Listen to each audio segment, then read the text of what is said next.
بسم الآب والابن والروح القدس إله واحد آمين. أهلا وسهلا بحضراتكم في قناة يسوع مفرح القلوب.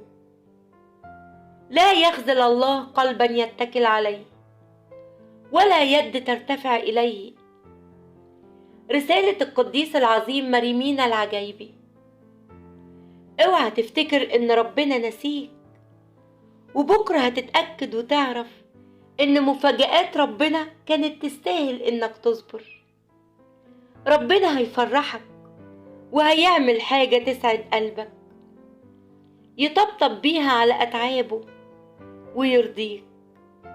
قوله يا رب أنا عندي رجاء وواثق إنك هتستجيب، وثق إن كل مشاكلك هتتحل. رب الخير لا يأتي إلا بالخير. هيفرحك فرحة كبيرة قوي غير متوقعة، ولن يخذلك أبدا. يسوع إله قوي، هينقلك لوضع تاني مختلف، هيبدل حزنك لسعادة وصراعاتك لبركة وخسايرك لانتصارات أكبر مما تتخيل. مشكلتك الكبيرة قوي في نظرك دلوقتي هتعرف لما تتحل قريب جدا قد ايه كانت صغيرة. إلهك مش هيسيبك، هيحللك كل مشاكلك. ما تقلقش، علشان كل حاجة ليها وقت تحت السما ومصيرها تنتهي. اطمن، هتلاقي نفسك مجبور الخاطر باللي بتتمناه وأكتر كمان. وعلى قد ما اتألمت وبكيت ربنا هيفرحك ويعوضك.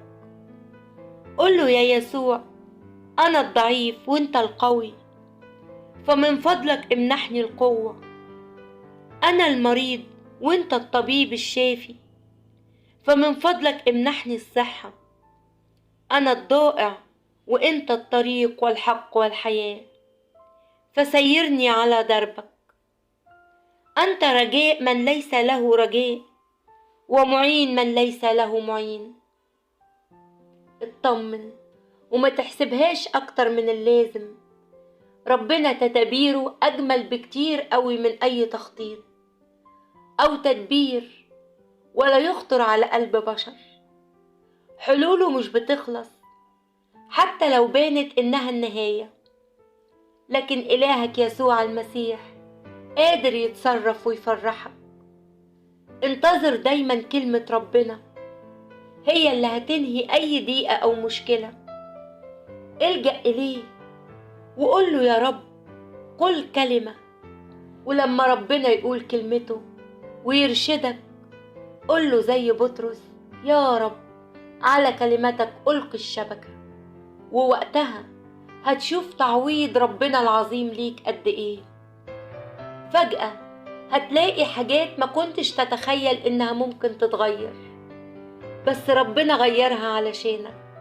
وهتبص على السما من كتر الفرحة وهتقوله إزاي يا رب، وهتشكره على استجابته ليك وتقوله كنت متأكد إنك سمعني ومش هتخذلني.